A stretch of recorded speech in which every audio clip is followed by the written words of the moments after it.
Larcher dévoile ses propositions sur la réforme constitutionnelle. Un sénateur et un député par département, avec la possibilité d'enchaîner plus de 3 mandats dans le temps.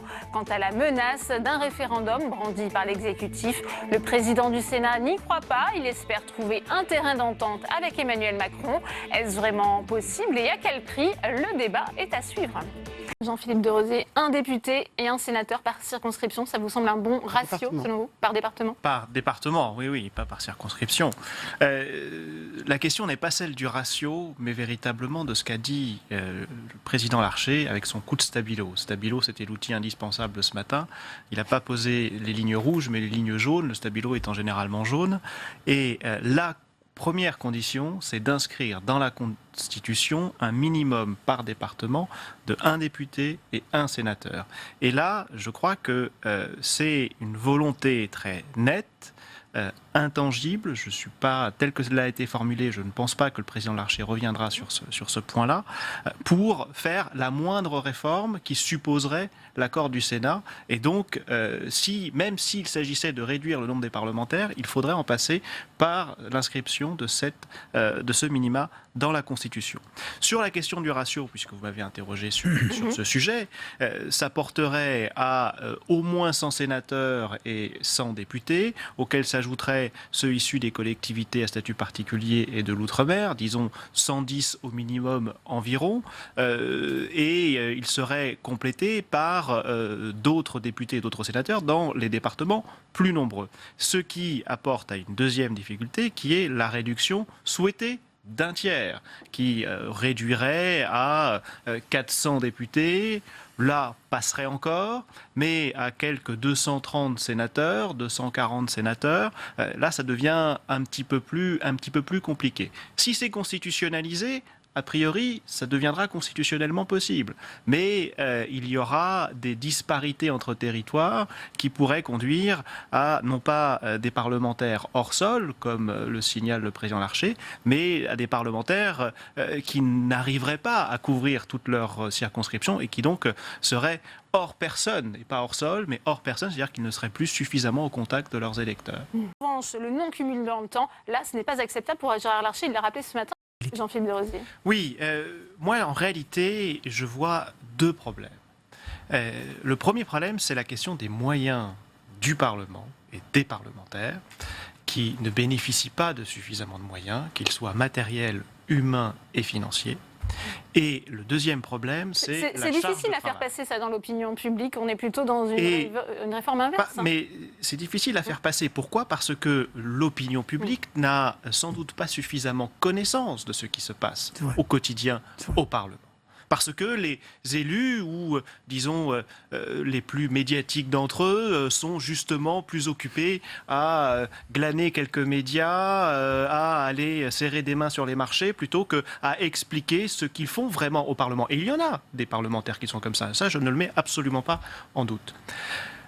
Pour renforcer les moyens du Parlement, des parlementaires, la solution qui est proposée actuellement, c'est de réduire le nombre de parlementaires pour, à moyen constant, puisque les caisses de l'État sont dans l'état que l'on connaît, on va pouvoir augmenter les moyens des parlementaires qui restent. Et étant donné que l'on entre dans une ère nouvelle du Parlement du non-cumul, on considère que, comme les parlementaires deviennent des parlementaires à plein temps, eh bien, ce qu'ils faisaient avant, entre guillemets, à mi-temps, ils pourront le faire à moins, à plein temps. Ça, c'est pour le premier problème. Mais je voudrais aborder le deuxième, qui est la surcharge de travail. Que les parlementaires, effectivement, font les lois, contrôlent l'action du gouvernement et représentent la nation. Ils ont beaucoup à faire, c'est une action quotidienne. Et pour alléger cette charge de travail, il faudrait que, enfin, l'exécutif, le président de la République, le gouvernement, se pose la bonne question. À savoir, ne légifère-t-on pas trop ? Ne légifère-t-on pas trop? Alors, et il faut absolument diminuer le nombre de lois pour que, justement, les parlementaires puissent se concentrer à d'autres tâches et déployer mieux leurs moyens. Jean-Philippe Derozier, quel que soit le choix final du chef de l'État, il devra passer par le Parlement, c'est ce que nous dit Philippe Bas? Sur la révision constitutionnelle, oui. on ne peut pas, on n'a pas le droit, je cite le président Bas, on ne peut pas réviser la Constitution sans passer par le Parlement. On peut la réviser par référendum, mais à la condition préalable que l'Assemblée nationale et le Sénat se soient accordés sur un texte identique. Ce qu'a fait De Gaulle en 1962 était une violation de la Constitution. Pardon, je vous interromps juste un instant parce que c'est intéressant l'histoire. De Gaulle venait d'échapper à un attentat. Il a failli être assassiné. À l'époque, le président de la République n'était pas élu au suffrage universel. Il n'avait donc pas la légitimité populaire. Et le général de Gaulle s'est dit, mon Dieu, qu'est-ce qui va se passer après moi? Et il a voulu consolider les institutions de la Ve République qui ont été créées en fait en 2 étapes, 58 et 62. C'est un événement historique de premier ordre. Nous ne sommes évidemment pas dans ce genre de circonstances. Et une révolution juridique en violation de la Constitution. Ça ne fait pas un précédent juridique. Et aujourd'hui, on n'a pas le droit. Et je suis à peu près convaincu que le Conseil constitutionnel, désormais, qui n'est plus le Conseil constitutionnel de 1962 ou de 1969, aujourd'hui, le Conseil constitutionnel contrôlerait non pas le référendum lui-même, une fois qu'il se serait tenu, parce que ça, effectivement, il ne peut pas le faire, mais l'acte qui convoquerait les électeurs sur ce référendum, lequel, s'il était pris en matière constitutionnelle sur le fondement de l'article 11, contreviendrait à la Constitution, violerait le droit constitutionnel et serait donc annulé par le Conseil constitutionnel.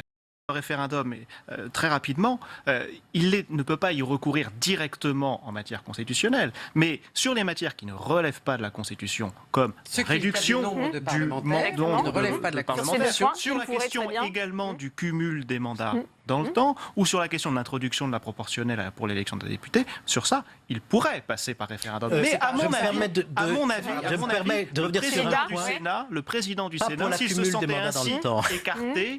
se sentait ainsi écarté, ferait en sorte que la révision constitutionnelle voulue soit une Avant d'avancer ce débat, je voudrais juste simplement le cumul des mandats dans le temps. Vous ne pouvez pas faire un référendum de l'article 11 car c'est contraire à la Constitution. Je ne serais pas aussi tranché.